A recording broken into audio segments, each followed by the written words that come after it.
이스라엘 백성을 가나안 땅에 들여보내기 전에 이제 들어가서 어떻게 살아야 될지를 지금 얘기하는 중입니다. 이방 민족과는 좀 다르게 살아야 되지 않겠는가. 하나님 나라 백성들인데 그래서 그러한 그들과는 다른 방식으로 살아가라. 14장에서는 지금 세 가지가 좀 나오고 있죠. 죽은 자를 애도하는 문제와 음식에 대한 구별, 또 11조 드림, 요 세 가지입니다. 죽은 자를 위해서 자기 몸을 베지 말라. 몸에 깊은 상처를 내는 거예요. 죽은 자를.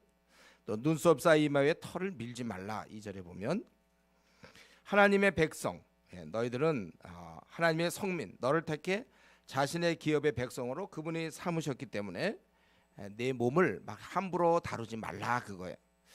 우리는 이것을 늘 기억해야 되죠. 우리가 내 몸이 내 것이 아니잖아요. 그래서 우리가 몸을 잘 가꿔야 돼요. 그래서 우리가 밤늦게까지 뭐 한다든가, 우리 규칙적인 식사라든가 우리 몸 운동 이런 것들 필요한 것이죠. 술 담배 같은 거 우리가 안 하고, 어쩌면 이렇게 한 것은 혹시 혹은 죽음이라는 건 원래 하나님의 법칙이잖아요. 그것에 대해서 우리가 또 소망 없는 자처럼 너무 이렇게 애도하는 거, 그거를 좀 금하신 게 아닌가 이런 생각도 들어요. 정확히는 잘 모르겠습니다.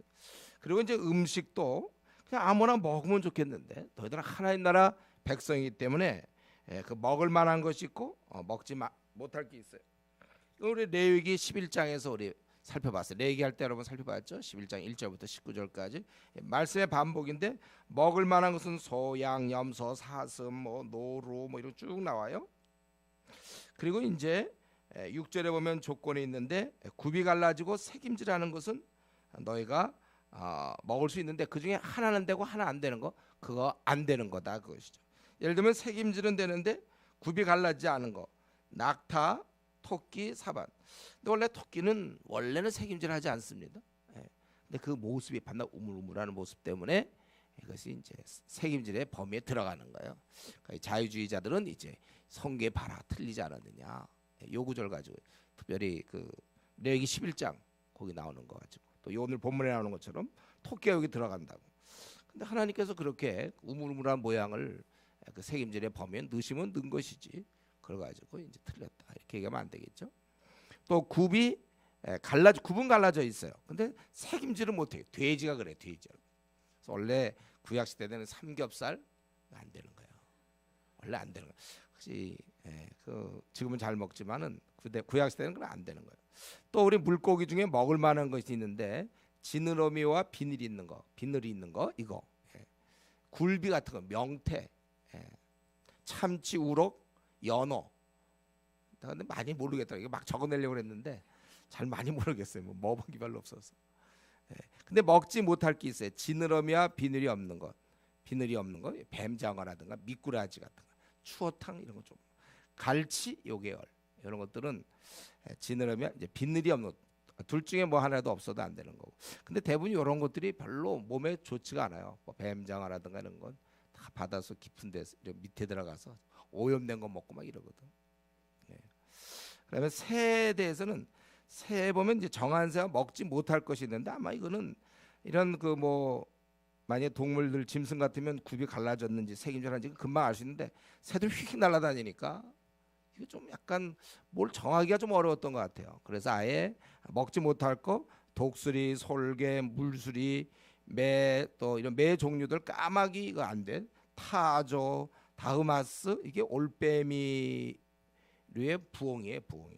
다흐마스라는 게 갈매기, 또 올빼미, 하여튼 부엉이 이런 거, 흰 올빼미가 따옥이죠. 이런 거 먹지 말.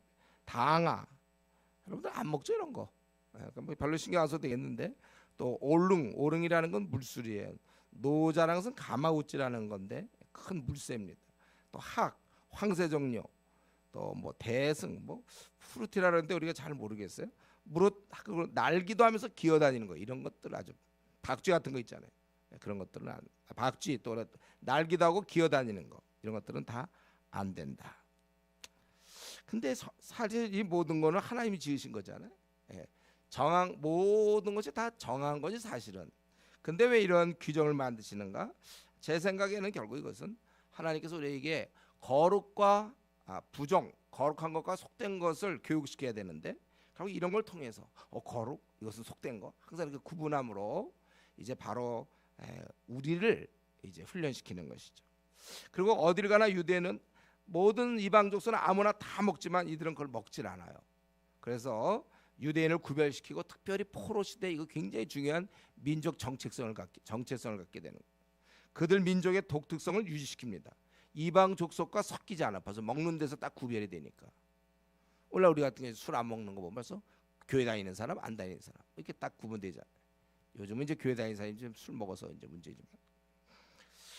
그래서 동물들은 이렇게 뭐 색임질하거나 굽이 있거나 또는 뭐 비늘이 있거나 없거나 뭐 이런 지느러미 이런 걸로 구분되지만, 그럼 사람은 어떻게 되나요? 사람은 우리가 다 똑같거든. 사람은 여기서 예를 들면 뭐 사슴이면 다 사슴류, 노루면 노루, 뭐 돼지면 돼지, 것처럼 사람은 그냥 하나야. 근데 여기서 이제 결국 생긴 건 다 똑같아. 눈, 코, 뭐 코가 위로 이런 것도 아니잖아요. 눈이 뭐 한쪽 있고 이것도 아니고 우리는 구분이 안 돼. 그런데 하나님께서는 이 사람 가운데 동일한 외모와 이런 걸 있지만 거룩한 자와 속된 자를 하나님은 구분하고 있는 것입니다. 하나님이 원하는 자는 성경 전체에서 모습은 똑같지만 속된 자와 거룩한 자가 있을 때 거룩한 자와 함께 하시는 거예요. 하나님은 거룩한 자의 편이십니다. 즉 생각을 성경에 맞추어서 하나님 말씀대로 순종하는 자, 그런 자가 이제 역사는 그런 자를 통해서 움직여지는 거예요. 그러면 거룩하지 않은 자는 뭔가 괜히 사는 거죠. 그거는 하나님이 하나도 거룩하지 않은 자를 쓴 적이 없어요. 단 지금까지 역사가 내려오면서 한 번도 이런 거룩하지 않은 자를 쓴 적이 없습니다. 그래서 우리가 경건의 연습을 해야 되는 거예요. 이래서 미지근하면 결국 하나님 말씀 안 듣고 뺀질뺀질하게 하는 경우, 뺀질뺀질할 수 있어요. 그거는 뭐 자유예요. 그러나 이제 하나님이 쓰지 않겠다 그랬잖아요. 깨끗한 자, 오늘날 시대에 물들어서 성적으로 타락하고 뭐 하나님이 그거 쳐다보지 않아, 쓰지 않는다니까. 순결한 자들, 깨끗한 자들, 그것 우리 디모데 후서에도 나오는 거잖아요. 우리 집에 여러 그릇 있지만 깨끗한 그릇 쓰겠다. 그래서 우리가 더 이 젊을 때 정욕에 물들지 아니하고 세상에 그런 성적인 이런 데 물들지 아니하고 우리가 깨끗해야 되는. 요즘 뭐 싸이에 무슨 젠틀맨인가 뭐가 나왔는데 추잡하고 아주 그냥 B급이 아니라 내가 보면 아주 F 저 밑에 바닥. 저 기도해 그거 더 제발 좀 청소년들 안 봤으면 좋겠더라고. 프로 보니까 아주 더러운 모습들, 성적으로 아주 저급한 모습들이 막 나오지 않습니까? 기도하세요 여러분들. 이런 것들이 판치지 못해. 그러니까 그런 사람은 사용이 안 되는 거죠. 누구 한 사람을 얘기하는 게 아니라 그런 유의 사람은 하나님께 사용된 적이 없어. 마귀에게 사용됐겠죠. 하나님께서 그런 자를 쓰시겠습니까? 거룩해야 되는 거예요. 그래서 그것을 교육시키려고 저희는 음식이라든가 이런 걸 통해서 이스라엘 민족 너희들은 좀 이방 족속과 다르다. 그래서 이런 그리고 이제 11조를 드리는 거. 22절부터 29절까지 11조. 세 번째 특징은 11조예요. 매년 토지 소산의 10분의 1을 드려라. 22절에. 그리고 그 11조는 반드시 성소에 드려야 돼. 여호와께서 이름 두신 곳. 거기에 곡식과 포도주와 기름을 드리고 소향을, 그래서 거기서 먹고 내 하나님 드린 다음에 그것을 이제 먹는 거겠죠. 그래서 소산의 10분의 1을 성소에 가져 일단 드리고 이 중 일부는 이제 함께 먹는 것입니다. 근데 만약 거리가 너무 멀 경우 24절. 그때 돈으로 받고 성소에 와서 그걸 사서 너와 네 권속이 함께 먹고 즐거워하되 특별히 성읍에 거주하는 레위인들을 너희가 잊어서는 안 된다. 그리고 매 3년 끝에 소산의 10분의 1. 아까 그 토지 소산의 10분의 1이었고 이번에는 모든 그 소산의 10분의 1을, 그거는 이제 성소가 아니에요. 각 성읍에 저축하라. 그래서 성읍에 사는 레위인, 거류하는 객, 고와 과부를 먹여 배부르게 하라. 그리하면 네 하나님께서 내게 복을 주시라.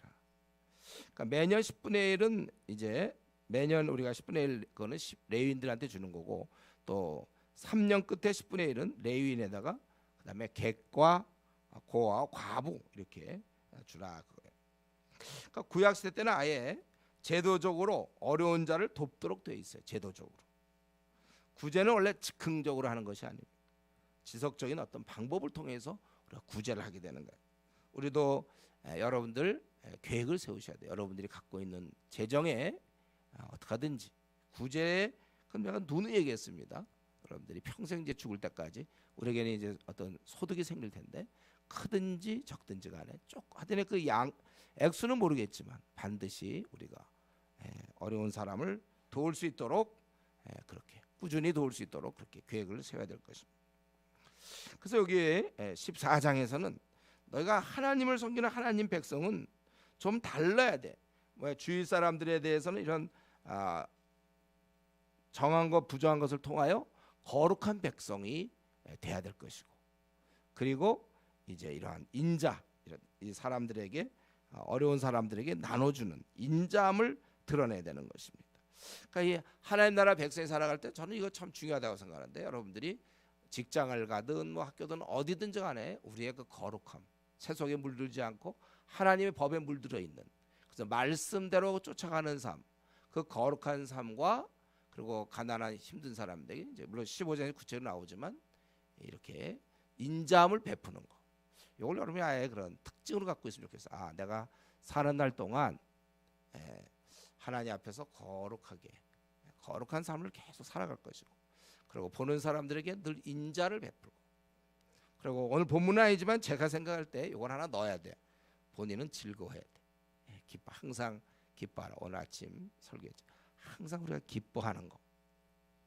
이거만 요 세 가지 정도만 하면 제가 볼 때 세상에서는 우리가 많이 존경받을 수 있을 것 같은데, 거룩하고 타협하지 않고 뇌물 먹지 않고 세속적이지 않고, 그리고 사람들에게 인자를 베풀고, 근데 본인이 그냥 힘들어하면서 그게 아니라 아주 행복해하고 기뻐하고. 그 15장에서 좀 더 살펴보겠습니다. 우리가 이렇게 좀 뭔가 달라야 되고, 다를수록 그만큼 영향을 줄 수 있는 거예요. 우리가 세상 사람과 비슷해 가지고는 아무런 도전을 줄 수가 없어요. 얘는 정말 다르다. 거룩한 생각 자체가, 돈을 좋아하고 뭐 학벌을 좋아하고 뭐 명예와 인정받기를 좋아하고 자기 안정된 삶을 추구하는 이런 분위기에서 자기 것을 주장하지 않고 섬기고, 사실 삶이 달라. 거룩하고 또 넉넉하게 인자하고, 그리고 여러분 기쁘면 좋을 것 같아요. 자, 여기 15장에서 이제 계속해서 하나님 나라 백성으로서 그 땅에서 지켜야 할 규례를 말씀하는 중에, 저 앞에 게 다분히 좀 개인적인 좀 그런 모습이 좀 보여진다면, 이제는 15장에서는 주위 사람과의 그 관계에 초점이 맞춰집니다. 그래서 1절부터 6절까지는 먼저 면제년이 나오죠. 매 7년 끝엔 면제하라. 7년 끝에 면제하라. 그래서 체주는, 면제의 규례가 어떠냐면, 체주는 구워진 것을 면제해야 돼. 그러니까 돈 다 빌려줬어도 안 받아. 면제하고 또 독촉도 하지 말라고 그랬어요. 단 이방인은 독촉할 수 있어요. 왜냐하면 이방인은 이 제도와 아무 관계 없고, 그들은 7년째라도 일할 게 분명해. 근데 이 사람들은, 유대인들은 7년째 일 안 하잖아요. 그래서 7년째라도 그들은 정기 수입을 얻을 수 있기 때문에 독촉할 수 있지만, 이들은 이제 안식년이니까 그렇게 할 수가 없죠. 그래서 이것을 면제하고, 이렇게 할 때 이거 쉬운 일이 아니에요. 자기가 구워준 돈을 안 받는 거는, 면제한다는 것은 그 쉬운 일이 아닙니다. 그러나 그렇게 할 때 대신 하나님께서 이제 너에게 복을 주겠다, 그렇게 했잖아요. 복을 주겠다. 그래서 너희 중에 가난한 자가 없고 하나님께서 너를 복을 준다. 이렇게 이걸 실행할 때 복을 줘서 너희 중에 가난한 자가 없을 것이요 여러 나라에 대해서 오히려 구워주고 통치할지언정 통치받지 않겠다. 여러분들 이런 일은요 신앙이 필요합니다. 믿음이 있어야지. 자기가 지금 손해 보고 있잖아요. 그러나 이게 당장 손해를 보더라도 실제 하나님이 복 주시면 되는 거예요. 우리 이전에 보면 이제 장사하는 사람들 주일날 막 문 닫고 그러잖아요.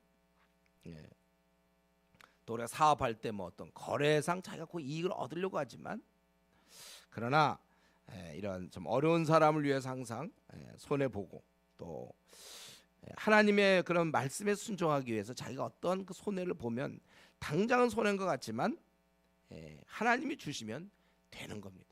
여러분 이런 신앙을 우리가 갖고 있어야 돼. 신앙은 이 행동으로 표현돼야 돼. 말을 그렇게 하세요. 말부터 신앙적인 발언을 좀 많이 하시고, 그리고 하나님이 주시면 된다 이거예요. 이들이 면제하기 때문에 그럼 나의 재정적 손해는 어떻게 되는가? 하나님이 주시면 된다. 항상 이 생각이에요.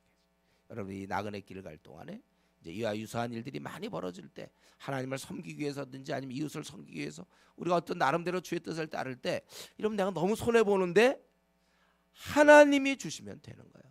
그걸 꼭 붙잡아야 돼. 이런 신앙을 가져야 돼. 그리고 이제 이렇게 면제로서, 이건 어떻게 보면 안 받는 거잖아요. 그러나 여전히 그는 가난해. 안 받는다든 워낙 그것까지 내면 더 가난해지겠지만, 가난한 그 사람을 이 면제, 이 앞부분에서 나오는 게 면제가 좀 소극적이라면 이제 적극적으로 이웃을 도우라는 것입니다. 7절부터 11절까지 그들을 도와라. 마음을 완악해 하지 말고 내 손을 움켜쥐지 말고. 이럴 때 사람이 참 이게 값이 없어 보이죠. 움켜쥐는 사람들. 참 이럴 때 그 인간의 그런 인격이 참 초라해져. 이렇게 움키는 사람들 있잖아요. 본인은 잘 모르는데 밖에서 볼 때 참 그 초라하고 아주 비루해져. 그렇게 뭔가를 움키고 있는 사람, 베풀 줄 모르고 항상 구두쇠들, 얌체 같은 사람들. 움키는 거 이거 안 좋은 것입니다. 예. 그 요구대로 쓸 것을 넉넉히 주라. 8절에 넉넉히 구워주라. 반드시 내 손을 그에게 펴서 그에게 필요한 대로 쓸 것을 넉넉히 구워주라. 근데 이제 가만 보니까 면제년이 갖고 왔거든요. 돈을 못 받을 걸 생각하여 구워달라 해도 안 주는 거예요. 왜냐하면 꽂았다가는 면제년이 가까우니까 안 된다. 그래서 9절에 삼가 너는 마음에 악한 생각을 품지 말라. 곧 이르기를 일곱째 면제년이 가까이 왔다고 네 공품의 형제를 악한 눈으로 바라보며 아무것도 주지 않으면 그가 너를 여호와께 호소하리니 그것이 네게 죄가 되리라. 너는 반드시 그에게 줄 것이요 줄 때는 아끼는 마음을 품지 말 것이라. 이로 말미암아 네 하나님 여호와께서 네가 하는 모든 일과 네 손이 닿는 모든 일에 내게 복을 주시리라. 이렇게 돼 있어요. 그리고 사람이 이런 생각, 이제 면전이 가까웠으니 꽂으면 못 받겠구나, 이런 생각하는 거, 요게 이제 세속적이에요. 거룩한 사람은 이제 그런 생각을 안 하는 거예요. 당장 그의 필요를 바라보는 거예요. 너무 계산이 빠른 거, 이거 좋을 거 없어요. 그리스도인들이 너무 이렇게 계산이 빠르면 안 돼. 그것은 죄를 얻는 것이며 악한 생각을 품는 거예요. 하나님께서 정하신 이 면제년, 이 제도를 기뻐하지 아니하는 불신앙인 것입니다. 하나님은 그 가난한 사람을 돕기 위해서 그걸 만들었는데 본인은 자기 것이 빠져나가는 것에 대한 손해를 계산하고 있단 말이에요.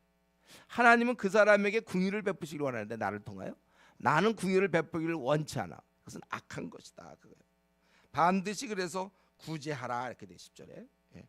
아이고 좀 뭐 제가 바쁜 일이 있어서 뭐 놓쳤습니다. 뭐 실수입니다.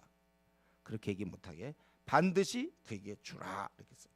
아끼는 마음 품지 말라. 마음도 주긴 주되 이 아까운 마음, 그런 마음도 품지 말라.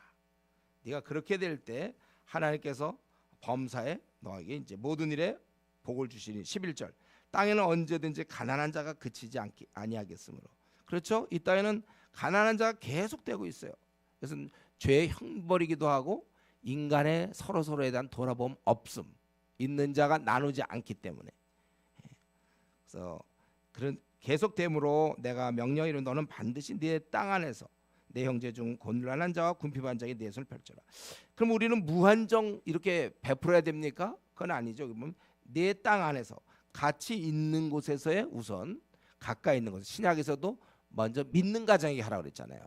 예? 우리가 가난한 자를 돕지만 너무 많으니까 우선 믿는 가정부터 하라 그렇게 돼 있어요. 모든 자를 도울 수는 없어도 우선 가까이 있는 자에게 각자 책임을 지고 도우라는 것입니다. 물론 이제 본인이 일하기 싫어하는 사람, 그런 사람 도와주면 안 되죠. 그것은 일하기 싫거든 먹지도 못하게 하라 그랬어요. 본인이 노력하면 하는데 안 하고 놀다가 그렇게 가난하게 돼서 그 도우면 안 되죠. 그런 사람 경고를 받아 열심히 그는 해야 될 거예요. 아니면 돈은 좀 벌기는 버는데 과소비, 명품 맨날 사입고해서 돈 없는 사람들, 그 사람 도울 필요 없어요. 우리는. 그러나 이 땅에 어쩔 수 없이 가난한 사람들이 있다는 거예요. 그때 내 땅 안에서 바로 가까이 있는 사람부터 도와야 된다. 그러니까 우리는 이 원리를 갖고 우리가 이제 그 사람의 걸 안 받는 거, 면제하는 것뿐만 아니라 더 적극적으로 우리는 구제를 해야 되는데 여기서 원칙이 나오죠. 가까운 데서 하고 좀 넉넉히 하라고 그랬어요. 넉넉히. 예. 필요한 대로 쓸 것을 8절에 넉넉히 구워주라. 너무 이렇게 아주 의무감 속에서 최소한 그러지 말고 좀 넉넉히 또 아끼는 마음으로 하지 말고 그리고 이것을 반드시 해라. 구제에 대해서 이렇게 얘기했습니다. 이건 오늘 신약 시대 이것이 우리의 뭐 명령으로 우리가 이렇게 구약처럼 해야 되는 건 아니에요. 그러나 우리 구약에서 좋은 점 뭐라 그랬어요? 하나님은 이런 걸 기뻐한다는 거예요. 하나님이 어떤 걸 기뻐하는지 우리는 그런 의도를 발견할 수 있다 그랬죠. 구약을 통해서 하나님은 이런 거 지금 신약에서 우리가 이렇게 한다고 해서 우리를 미워하거나 이러지 않을 게 분명해요. 하나님이 그걸 원하세요, 사실. 그래서 우리 무슨 율법을 지키는 것처럼 아니지만 우리가 이렇게 해야 돼요. 우리는 이웃에게 구제를 했지만 그를 도왔지만 복은 하나님께서 받는 거예요. 그 뭐 세상 사람들에게 알려질 필요도 없어요. 하나님 보고 계세요. 우리가 하고 있는 행동. 하나님 말씀에 따라 자기 것을 내놓을 때 손해인 것 같지만 하나님 그걸 보시고 갚아주신다는 거예요. 실제 이것이 더욱 큰 이익입니다.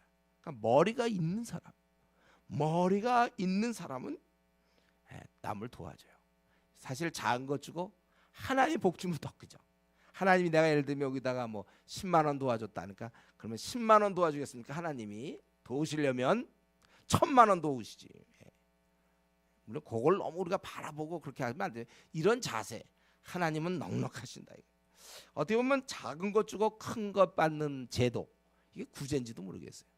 그러니까 오히려 구제하는 것이 내가 살 길인지도 몰라요. 남을 돌보는 거.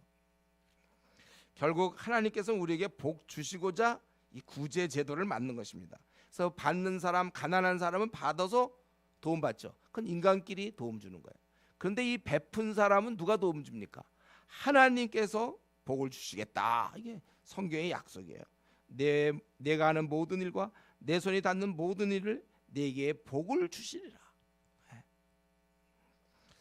여러분 이런 면에서 이건 지금 뭐 우리가 이렇게 하면 내가 구제하면 나는 부자가 되고 그런 개념은 아니죠. 신약 시대 때는 뭐 구약 때는 그게 가능했을 거예요. 그러나 우리는 이러한 정신을 우리가 알아야 돼요. 이런 면에서 나는 특별히 재물, 모든 사람의 현재 우상이 재물 아닙니까? 돈만 있으면 다 되잖아요. 요즘 그럼 완전히 신이에요. 신, 무소불위의 신이에요. 이 재물. 그리고 이 재물 때문에 우리가 움직이는 경우도 많아요. 나의 동기부여가 재물 때문에 그리스도인이라 할지라도 내 신앙생활이 먼저 돼야 되는데 재물 때문에 내 신앙생활이 움직여서는 안 되는 건데 이런 면에서 어쨌든 나는 좀 움켜잡는 스타일인가?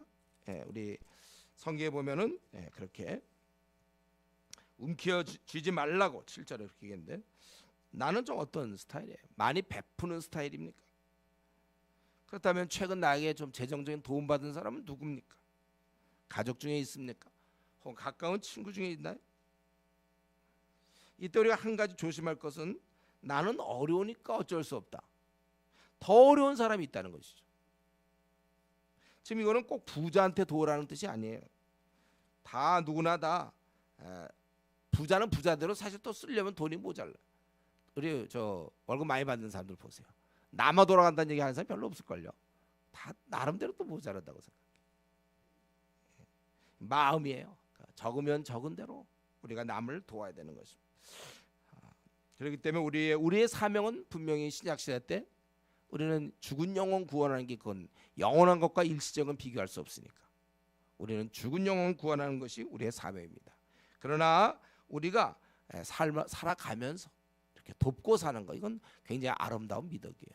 가난한 자를 돕는 것 이것을 우리가 좀 삶의 형태로 만들어 나가야 될 것입니다. 그리고 계속해서 이제 종행을 얘기하는데 지금 그들을 면제하라. 소극적이라면 이제 오히려 줘라. 구제하라. 그리고 이제 자유까지도 허락하라. 12절부터 18절. 동족으로서 종된 자를 7년에는 이제 7째 해 너는 그를 놓아 자유롭게 할 것이다. 12절에. 그리고 빈손으로 가게 하지 말고 내보내주는 것도 사실 굉장한 자기는 손해예요. 아니 지금 일꾼 이 품삯 이거 생각해 보세요. 이걸 종 그냥 부려먹는 건데 그걸 내보내준단 말이에요. 자기한테는 경제적으로 굉장히 큰 타격이지만 그래도 빈손으로 가게 하지 말고 후히 줘라. 그 종은 뭐냐 이거예요. 자기는 여태까지 일하다가 빈손으로 잘 가면 남는 게 없잖아요. 후히 줘야 되는데 빈손으로 가게 하지 말고 그에게 후해 주는데, 왜냐하면 그것은 하나님께서 너에게 복을 주시지 않았냐. 너 그것처럼 해라. 그리고 우리도 이전에 애굽 땅에서 종되었던 거, 그렇지만 하나님께서 우리를 속량해 주셨다는 거예요. 우리 이전 우리의 처지를 기억하고 그에게 은혜를 베풀라는 것입니다. 그런데 그 종이 안 가겠다는 거예요. 여기가 좋다고. 이런 종이 있는지 모르겠어요. 아마 이 집을 사랑했거나 여기서 어떤 일이 있었는지, 혹은 나가도 특별히 뭐 할 일이 없거나, 하여튼 무슨 이유인지 모르지만 너와 동거하기를 좋게 여겨 내게 향하여 내가 주인을 떠나지 아니하라 하거든 송곳을 가져다 그의 귀를 문에 대고 뚫으라. 처음에 저는 이제 이런 귀를 보면 좀 약간 잔인한 것 같더라고. 송곳으로 귀를. 근데 요즘 가만 보니까 귀 뚫는 사람들 많더라고. 요즘 그런 거 보니까 이게 힘든 게 아니겠구나. 귀 뚫고 막 달고 다니잖아요, 사람들. 연예인들 보면 다 달고 다니는데 하나씩. 이거 안 달고 다니면 연예인 아니야. 남자들도 하나씩 달고 다니잖아. 귀 뚫는 게 이렇게 어려운 게 아니겠구나. 어쨌든 여기 보니까 귀 뚫으라 이거죠. 그러면 그게 표시가 된다. 그리고 이 종에 대해서 이제 나아갈 때 그가 6해 동안 품꾼의 싸기에 배나 받을 만큼 너를 섬겼은즉. 품꾼은 그냥 와서 일하다 가는 거잖아요. 이 종은 거기서 그냥 먹고 자고 주야로 일하는 경우니까 그 싸기에 배만큼 그를 너를 섬겼기 때문에, 품꾼보다는 배만큼 섬겼기 때문에 너는 그를 놓아 자유하게 하기를 어렵게 여기지 마라. 그렇게 많이 일했으면 된 거 아니냐. 그리고 그러면 하나님께서 복 주시겠다. 지금 보면은 10절에서도 내가 그 구제하면 복 주시겠다. 18절에 너를 그를 자유케 하면 복 주시겠다. 또 내가 면제해 주면 5절에는 하나님 복을 주시겠다. 왜 그렇습니까? 이 모두가 다 쉬운 일이 아니잖아요. 이거 큰 손실이에요. 그렇죠? 큰 손실입니다. 지금 이게 돈 빌려준 걸 안 받는 것도 큰 손실이요. 또 그가 그에게 돈을 주는 거, 구제하는 것도 큰 자기로서 손실이요. 그리고 결정적인 것은 이 종을 내보내는 거, 이건 진짜 손실입니다. 그러나 이렇게 하더라도 그것을 네가 하나님이 원해서 네가 순종하면 하나님이 대신 너에게 복을 주시겠다. 이렇게 말씀하시는 거죠. 그리고 이제 19절부터 마지막 23절. 왜 그러고서 대충 이 정도 하고 끝나면 될 것 같은데, 면제도 하고 또 그를 구제하고 또 종도 해방시키시고, 그러고 나서 이 부분, 지금 이 부분이 나온 것은 이 세 가지 후에 요 얘기가 지금 그 소와 양 뭐 이거 드리는 얘기를 한단 말이에요. 그 이유는 무엇일까? 제 생각에는 이것이 결국 이웃과 이렇게 제대로 된 관계에서 하나님과 이렇게 누릴 수 있는 그런 자격이 주어지는 것이 아닌가. 하나님과 잘 제대로 된 이웃과의 관계 속에서 네가 예물을 드리다가도 원망받을 만한 일이 생각나면 먼저 화목하고 나서 드리라고 그랬잖아요. 그런 것처럼 이렇게 잘 관계가 된 상태에서 하나님 앞에 나올 때 하나님이 그걸 기쁘게 받으시는 것 같아요. 그래서 아마 이렇게 좀 했는지 제 생각에 좀 그런 생각이 들어요. 그래서 소양에 처음 난 수컷, 출애굽기 13장에 나오는 것이죠. 여기에 모세가 기존 명령에 좀 덧붙이고 있습니다. 즉 그를 부리지 말고, 내 소의 첫 새끼는 부리지 말고 내 양의 첫 새끼의 털은 깎지 말라. 그리고 나서 이제 이런 제물을 드린 다음에 그 다음에 이제 그것을 먹을 수 있는 것입니다. 먹는다는 것은 결국 하나님의 은혜를 누린다는 것을 의미하는 것입니다. 그리고 흠이 있는 것은 그건 성전에 갖고 오면 안 돼요. 흠 있는 건 제물로 안 됩니다. 그것은 그냥 성읍에서 22절에 있는 것처럼 그런 것은 성읍에서 먹되, 그러나 우리 피는 땅에 흘릴 것이라. 잔인한 피는 생명이 있기 때문에 그렇게 하지 말라. 그래서 지금 15장에 보면 지금 이스라엘 민족이 가나안 땅에 들어가기 전에 지금 모세가 그들에게 당부하고 있는 거, 너희들이 꾼 자들의 돈을 면제하고 그리고 가난한 자를 구제하고 종을 해방하라. 결국 무엇을 의미합니까? 이것은 왜 이런 명령을 내리신 거죠?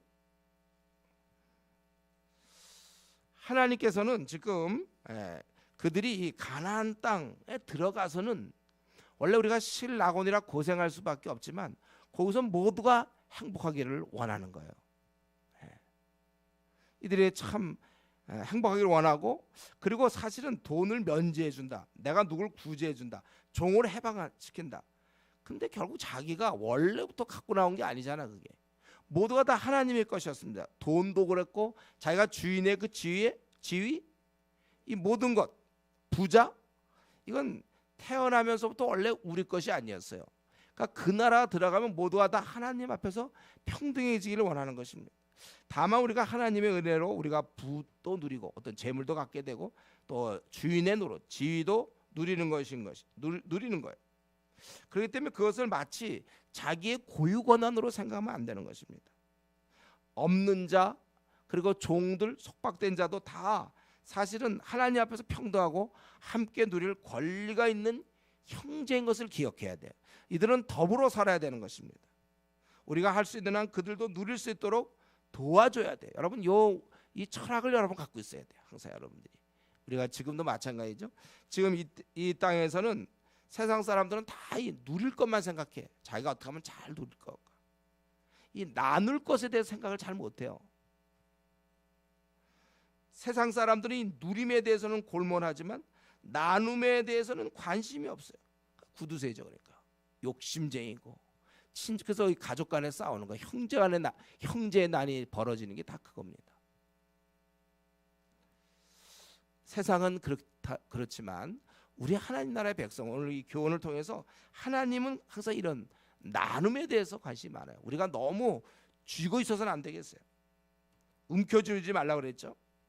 세상 사람들은 다 그렇게 간다고 해서 자기 돈 자기가 쓰는데 뭐라고 그러는, 내가 외제차 타고 다니고, 내가 뭐 좋은 아파트, 내가 좋은 옷 입고, 내가 뭐 좋은 거 먹고, 다 세상 사람은 그러다 할지라도 그 이전에 그리스도인이에요. 다른 사람과 어떻게 하면 좀 보조를 맞출까, 그런 생각을 해야 된다.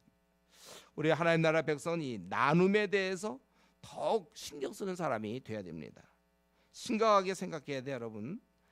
나누며 사는 사람들, 남은 생은 나누며 살되, 그걸 아까 얘기한 것처럼 아끼는 마음이 아니라 그걸 기뻐해야 돼. 원래 내 게 아니니까. 내가 누굴 돕는다. 이번에 내가 가지고 한 20만 원, 뭐 50만 원 누굴 돕는다. 근데 그게 네 거냐? 이거죠. 하나님 주신 거예요. 그래서 우리가 이 나누는 거, 재정뿐만 아니라 여러분들이 갖고 있는 재능 기부 요즘 많이, 우리의 모든 것들을 나눌 수 있어야 돼. 내 게 아니에요. 그걸 기뻐할 수 있는 사람이 돼야 될 것입니다.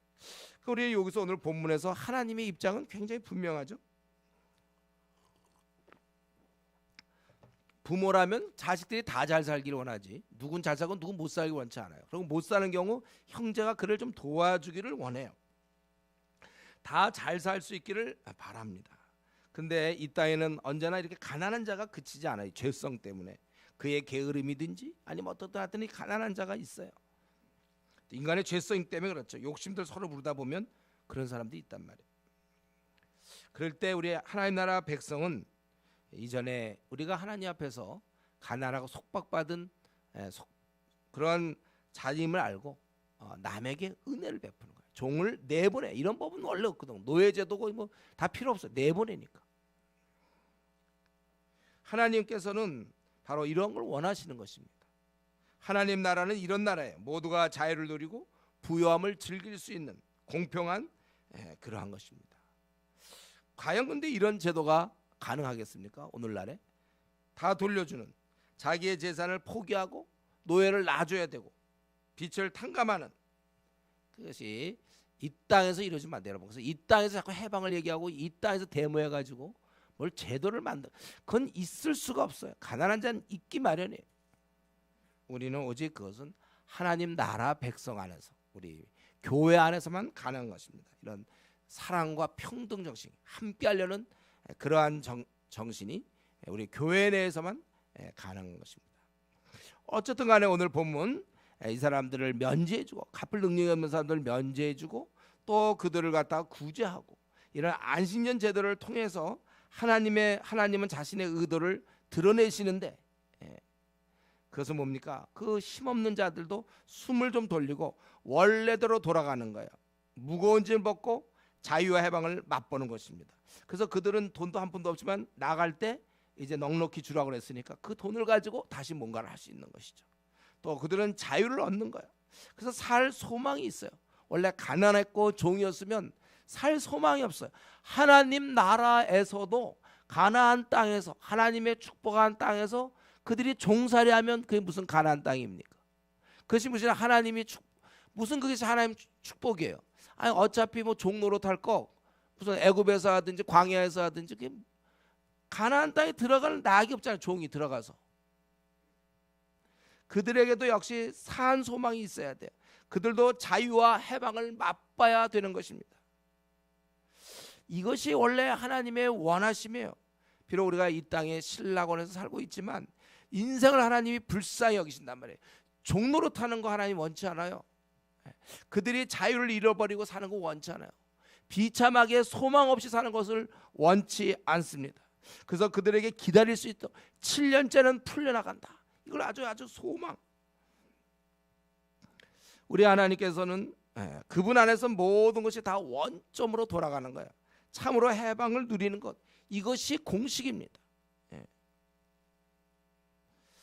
여러분 우리가 이것을 꼭 기억해야 돼요. 하나님께서는 우리가 아주 힘들게 사는 거 원치 않아요. 하나님께서 우리가 참 소망 없이 사는 걸 원치 않습니다. 희망을 주시는 분이에요. 하나님 우리가 기쁘게 살 것을 원해요. 우리가 이제는 이렇게 가난하고 종된 자리에서 벗어나서 비록 우리가 그렇게 잠시 그럴 수는 있지만 결국 소망 가운데 살 것을 원한단 말이에요. 참 해방, 그것을 원하세요. 그것이 바로 오늘날 우리 신약 시대 때도 마찬가지죠. 우리 모두, 저와 여러분 모두가 이제 주님을 믿고 나서는 주님 안에서 참된 자유가 있는 거예요. 근데 이제 바리새인들이 자꾸 얽매이게 하려니까 안식일의 주인이다, 안식일에 뭐 풀어주시고 자유케 하시는 분이잖아요. 진리를 알지니 진리가 너희를 자유케 하리라. 여러분 우리는 주님을 믿고 나서부터는 이런 자유와 안식과 평안을 우리가 아주 누려야 되되 아주 마음껏 누려야 됩니다. 이 신랑과 함께 있을 때 이들은 슬퍼할 수 없다 그랬어요. 우리는 주님과 함께 있는 한 생을 마칠 때까지 슬퍼할 수는 없습니다. 새 소망이 우리 안에서 모락모락 피어올라야 돼요. 항상 희망 가운데.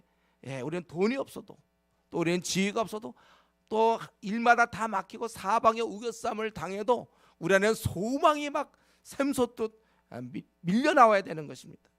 주께서는 우리가 자유키를 원해요. 기뻐하면서 살기를 원합니다.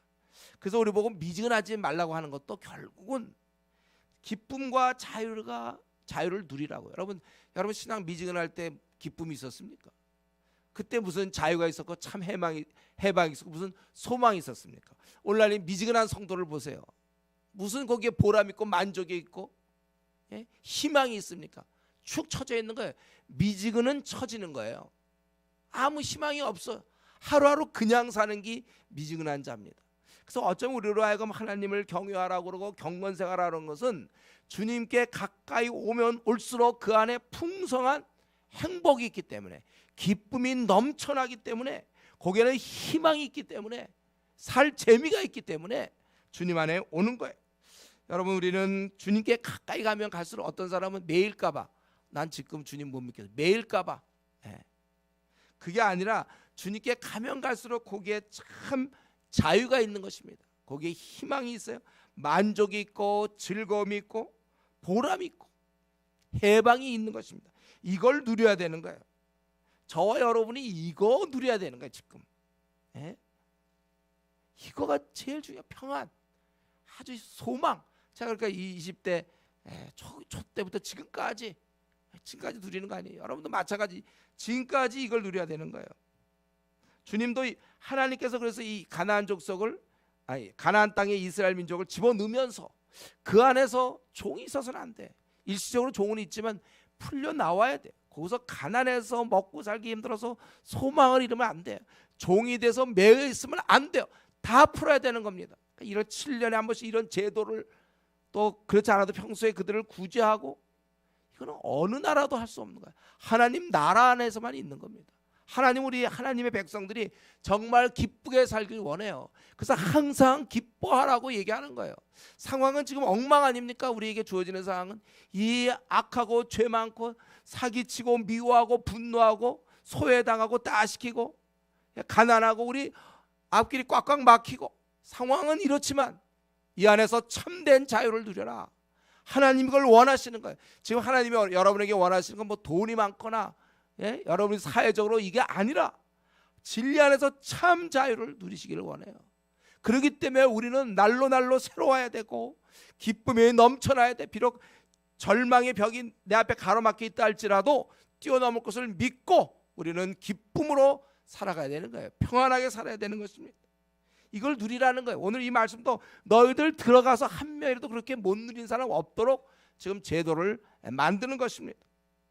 여러분, 우리가 주님을 알고 나서는, 주님을 알기 전까지는 우리는 참 어두웠어요. 우울했습니다. 절망이라고 얘기해도 좋아요. 방황이었죠. 그러나 주님 만나고 나서 참 진리 되신 그분을 만나고 선한 목자인 그분을 만나고 더 이상 방황 없습니다. 우리는 기쁨과 자유, 행복, 만족, 평안이어야 되는 거예요. 소망이에요. 우리가 그렇게 살기를 하나님이 원하세요. 하나님이 내 아들아, 내 딸들아, 네가 왜 이렇게 처져 있느냐? 기쁨을 누려라, 만족해라, 심령의 낙을 누려라. 이것이 하나님의 원하심이라는 것입니다. 그런데 믿고 나서도 여전히 근심이 있고 괴로움과 무거운 짐, 인생의 고단함으로 눌려 있다면 이제 뭔가 문제가 생긴 거예요. 그래서 우리가 몸에 뭐가 자기는 모르겠는데 몸이 자꾸 아프면 결국 병원에 가서 진단을 받고 치료를 받아야 되는 것처럼, 여러분, 우리 영혼의 의사이신 주님께 나가야 됩니다. 내가 도저히 내가 할 수가 없어. 내 힘으로는 뭐가 문제가 있는지 잘 모르겠어요. 또 알아도 마찬가지. 그분의 치료, 나를 참 자유케 하시고 나를 해방시키시는 그분께 나와서 나도 기쁨을 누려야 되는 것입니다. 지금 우리 성도님도 어떻습니까? 여러분 지금 괜찮습니까? 잘 지내고 있나요? 예? 그렇다면 감사해야죠. 그런 사람 자꾸 감사하죠. 그렇지 않다면 우리 점검해야 됩니다. 왜 어째서 그런가? 왜 목마르지 않는 생수의 강이 그 배에서 흘러나오려고 그랬는데 지금 이 내 모습이 생수의 강이 흘러나오는 거, 이게 맞냐? 이거 너무나 안 어울려. 그렇다면 도대체 무슨 문제가 있습니까? 주님께 나가셔야 돼요. 주님, 나를 원래대로 치료해 주십시오. 이렇게 참 자유를 주시는 하나님의 성품, 바뀌지 않습니다. 이 성품은 지금도 여전히 그래서 주님을 주셨고 주님 안에서 실컷 자유와 만족과 행복과 평안을 누리라고 하는데, 그런데 근심과 염려, 우울함, 그것은 도대체 어찌된 문제입니까? 주님 안에서 그게 말이나 됩니까? 가나안 땅에 들어가서 그런 일이 생긴다는 건 말도 안 되는 일이야. 그럼 왜 가나안 땅에 들어가요? 왜 주님을 만났습니까? 우리가 주님 안에서 참된 행복, 생수의 강이 그 배에서 흘러넘쳐야 되는 거예요. 기쁨이 한없이 생겨야 될 것입니다. 평안해야 될 것, 만족, 해방을 누려야 되는 것입니다. 속히 주님 안에서 이 곤고한 인생들아, 와서 거기서 참된 만족과 안식을, 평안을 누려라, 그거예요. 우리는 나중에 주님 만났을 때 더욱 깊은 안식을 우리가 누릴 것입니다. 행복을, 더 큰 만족을 우리는 누릴 거예요. 그러나 지금 이 땅에서도 우리는 누리며 살아가야 돼요. 하나님의 의도가 그것입니다. 그렇기 때문에 이것이 잘 안 되는 자, 오늘 이 밤에 하나님께 기도하세요. 하나님, 저도 이것을 누리기 원합니다. 나에게 어떤 문제가 있습니까? 내 영혼의 의사시오, 나를 만져주십시오. 나를 치료해 주십시오. 여러분 간절한 마음으로 하나님께 나가길 바랍니다. 이 시간 같이 한번 우리 통성으로 좀 기도하겠습니다. 우리 보통 때보다 좀 길게 기도합시다.